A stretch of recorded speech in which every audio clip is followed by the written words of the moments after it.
Okay, y'all. How you doing today? All right. First of all, howdy. Um, and we are back in the garage.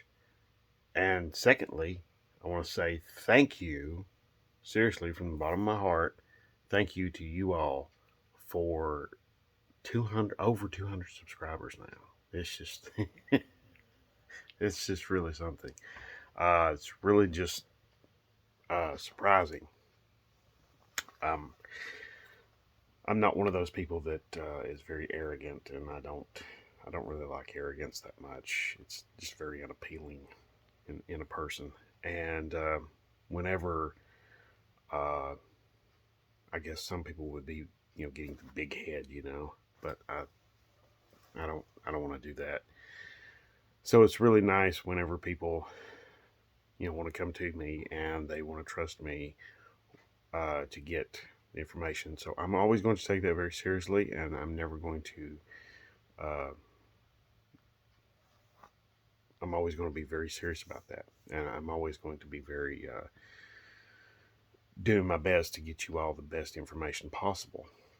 Um, However, so with that out of the way, let's get down to business here, and let's get to what I've been doing. Okay, these are the rocker arms and the valve keepers, retainers for the 360. These are not all of them, okay, but these are the ones that have been derusting in the tank, which is just right over there behind the Barracuda. Some of these turned out looking pretty nice, if you look at them here. Then some of them didn't turn out quite so well, like this one. This one had a little more significant rust on there, and with that pitting, I'm just sort of like, I don't know. This is the only one that's pitted, though. Oh, yeah. So, but, um, yeah, I'm just a little leery of that pitting. However, the metal is pretty thick right there, but um, I've got more, so it's not a big deal, to get a hold of some more of them. I mean, like I said, some of them turned out just beautifully, but then some of them didn't turn out quite so well. And then this one, very, very minor pitting there. So anyway, I just wanted to show this off and show you all that the electrolysis is a really good process to get the excessive rust off. If I wanted to, I could leave these parts in there even longer, and but I'm not going to. I want to get busy putting things together, so that's what I'm going to do. Okay, so um, first of all, I need to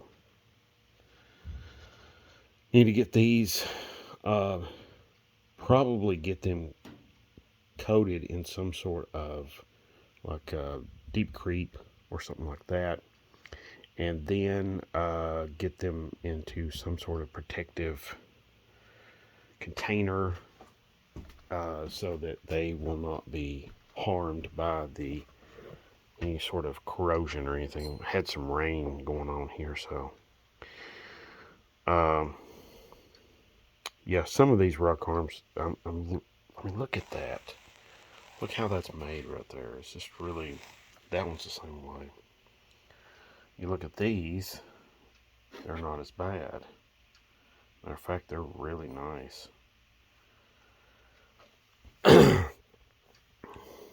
Yeah. And then these are some that don't have any stamping in there at all, like I was showing in a previous video.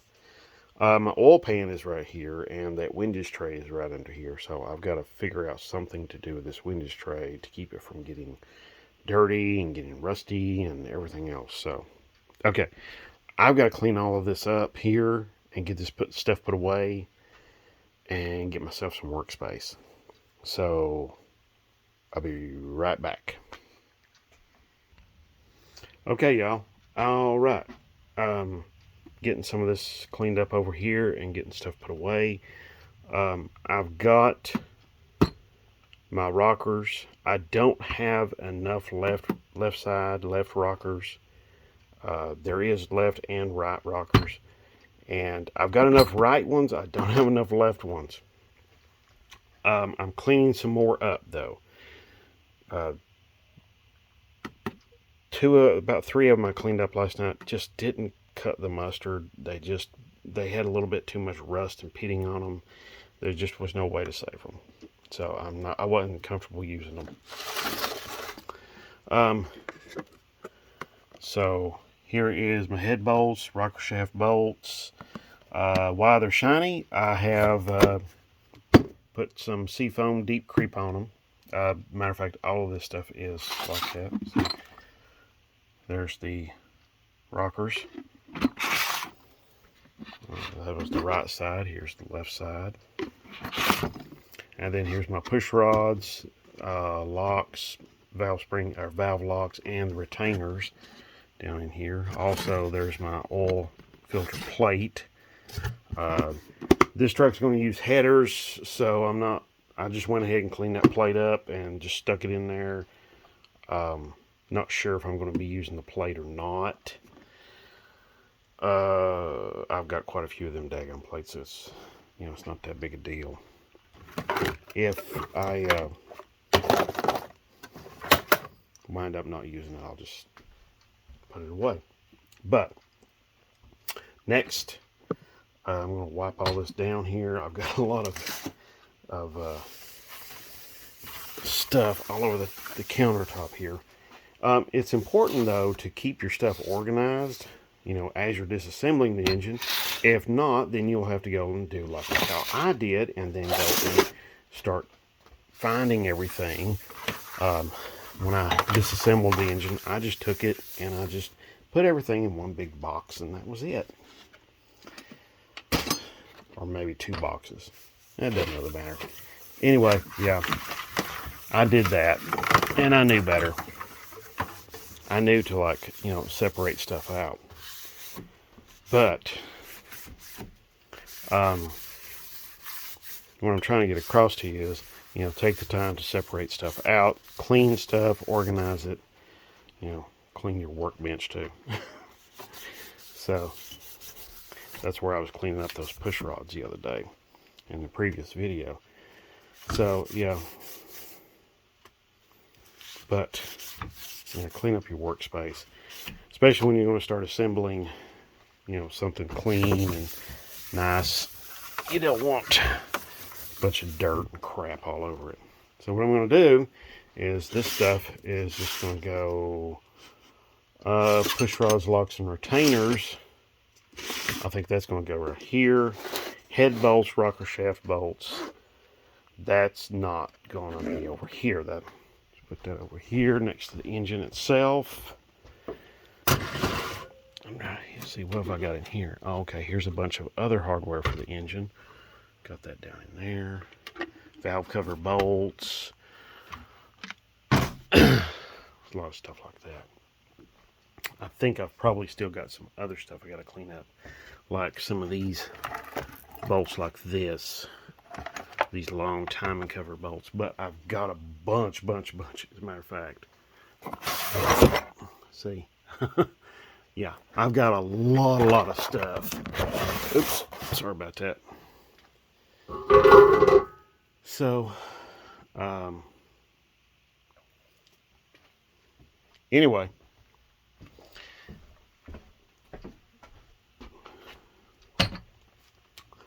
So yeah, try to organize your stuff so you know what you have. Right here I've got all my valves right here for the heads. And alright, so I'm going to go get the heads. Speaking of the heads, I'm going to go get the heads and bring them over here. Set them down here. Be right back. Okay, y'all, we're back. And as you can see, I've got the cylinder heads over here. As you can see, this one is looking just fantastic. Got got the port work done. I plugged off the oat, the smog pump holes. You can see the copper, that's copper silicone sealant. That's what you see right there. So it should be pretty high temp for that. I mean, they're just looking really, really nice. I got my valve spring compressor here. I've got my valve springs over there. I've got some lubricant to go on the valves. I've got valve seals here, but I want to clean them up. They got some, like just dust and dirt and little bits of crud on them. So I'm going to clean those up and get those ready to go. And, but let's see. Oh, yeah. Yeah, this is looking really nicely. Yeah.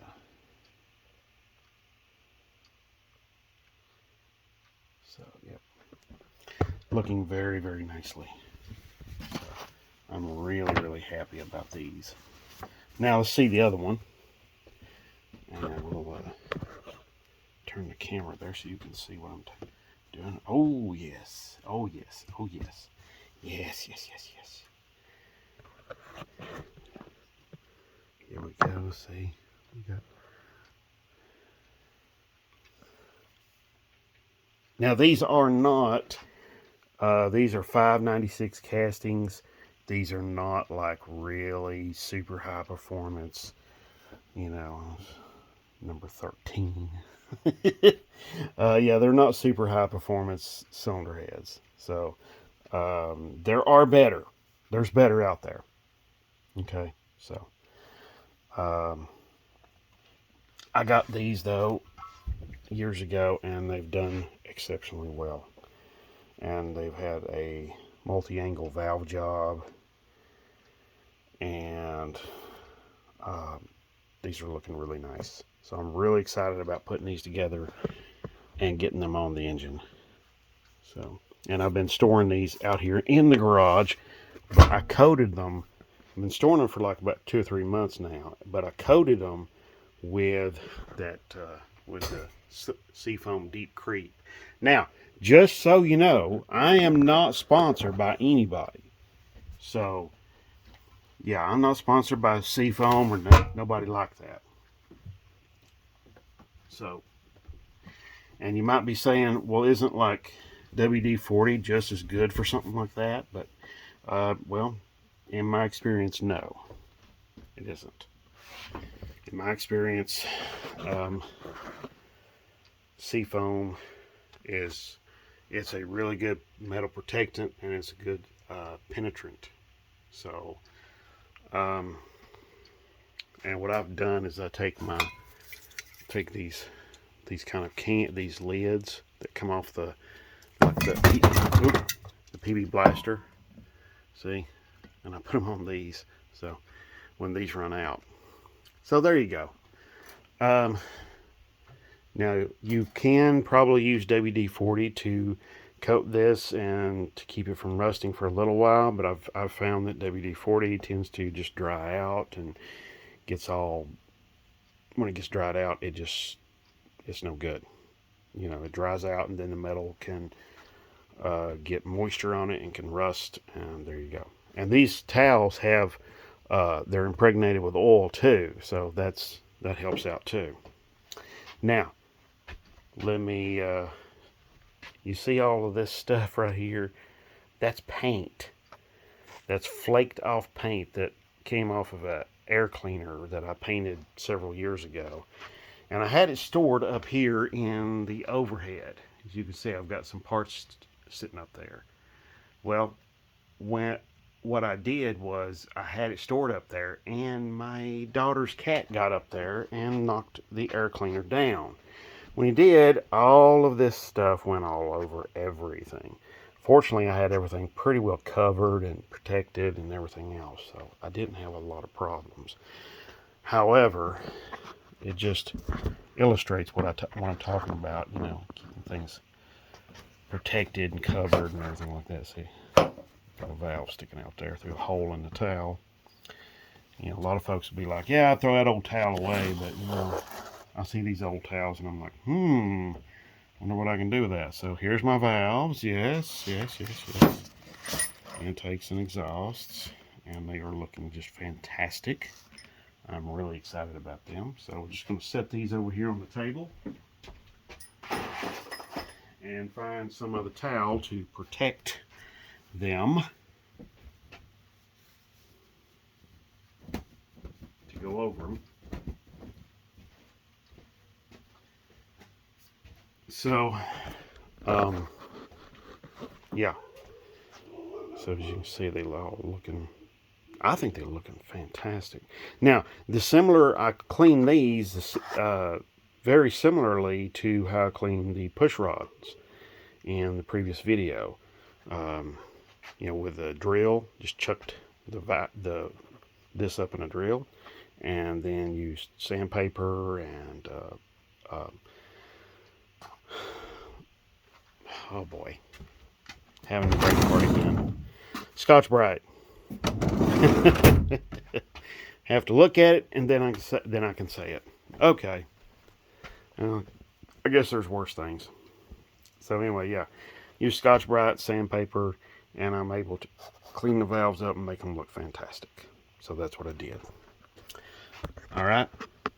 Now, all of this stuff I'm doing here, I'm doing this on the cheap, so you all can do the same thing.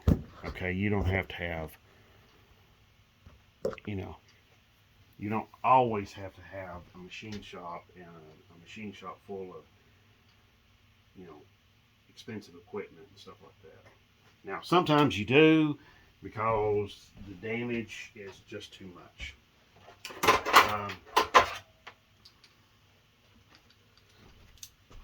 Valve spring compressor. You can rent these. This one I bought years ago. I think I bought it from Sears. But anyway, it's fantastic. Works well. So it gets the job done. So anyway, I think I'll leave this video first. Why don't we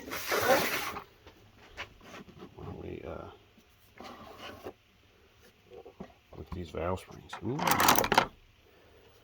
I think those are going to do great. Yeah.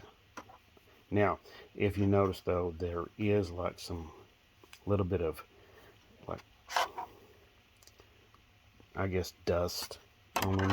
I'm going to give them a quick clean up probably tomorrow, and get them all nice and cleaned up and get them ready to go. So, tomorrow I'll probably be assembling these heads and getting them ready to go, and then I will show you a lot more about the rocker arm orientation and how all of that's supposed to go.